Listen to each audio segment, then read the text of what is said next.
Welcome to Algorithms Explained. This is a series where we learn about different algorithms and how they work. But for this first video, we're just going to answer the question, what is an algorithm? At its core, an algorithm is a precisely defined sequence of steps. Precisely defined means that an algorithm has no ambiguity. There's no subjectivity to the steps in an algorithm. That means if the steps of an algorithm were carried out by a different person or a different machine, they would be carried out in exactly the same way and you'd get exactly the same result. They're something that can be implemented on a computer. And usually by implementing an algorithm, the goal is to produce some desired output, often given some input values.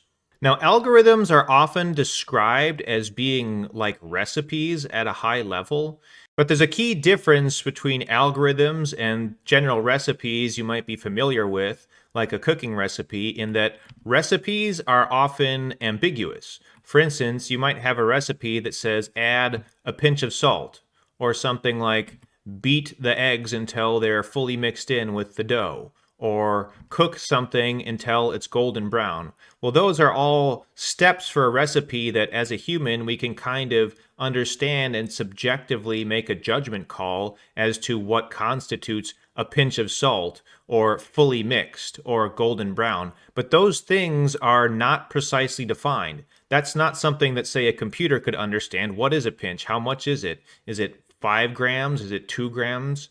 What does fully mixed mean? So when people talk about algorithms as basically being recipes, that is essentially using a recipe as a metaphor. It is a good metaphor because they're pretty similar in that they're sequences of steps, but just know that they're not exactly the same because to be an algorithm, you have to be precisely defined with no ambiguity or room for interpretation.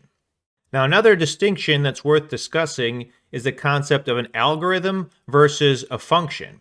So you can think of an algorithm as a high-level conceptual view of the steps that would be necessary to complete some task, whereas a function is an actual implementation of those steps in some computer language. So what are some examples of algorithms? Well, one algorithm most of us are familiar with is the sort of things we learned in grade school math. For instance, we probably all learned how to do addition and multiplication by hand, and what we're doing there is essentially carrying out an algorithm. So let's say we had this, 12 plus 9. How do we solve this? Well, basically what we're doing, or what we learned how to do, was an algorithm. You take the first thing, add it to the other thing in the ones column. If it's bigger than 10, you put a remainder. In this case, we have 11, remainder 1. The next part of the algorithm, go to the tens place, the next place over, and add everything in that column. Here we have a 2. Now there's nothing left. The algorithm is done, and we got our output. Basically, what we learned how to do when we did this grade school math problem is learn how to chug through the steps of an algorithm. That's something that could be implemented in a computer.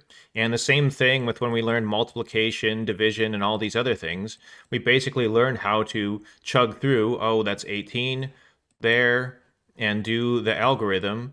And so a lot of what we learned in basic math in grade school were actually just how to go through algorithms on paper as a person. Of course, being a person, there is room for error in carrying out the steps of an algorithm. So sometimes you might make a math mistake in your head and the result of the algorithm is wrong. That's not that the algorithm itself is wrong. It's just you failed to carry out the steps properly, so you didn't get the right result. That's why we like to implement algorithms on computers, because they are a lot more exacting than humans and are far less likely to make those sorts of errors. So what are some examples of algorithms on computers? Well, there's any number of examples we could talk about, but some that you might be familiar with are spam filters. On your email, some emails are routed to your spam folder right away. That's carried out by some kind of algorithm behind the scenes that's able to detect whether certain emails are likely to be spam or not. Another thing is Google PageRank. When you search for something on Google, how do they show the results and what determines what comes up first? Well, Google has algorithms that are able to determine what sorts of pages would be the most relevant for you to see, and the name of that algorithm is PageRank. Also, YouTube recommendations. behind the scenes on YouTube, they have some algorithm running that is able to determine what sorts of videos to show to different viewers, which could depend on things like your previous viewership history and the overall popularity of the videos.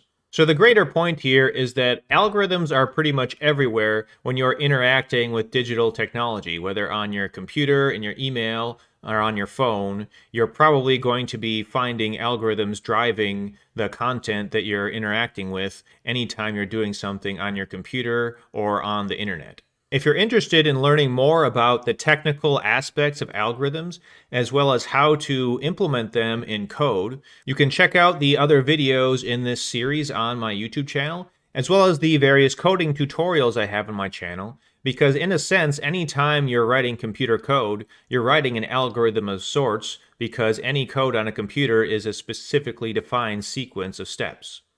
Thanks for watching.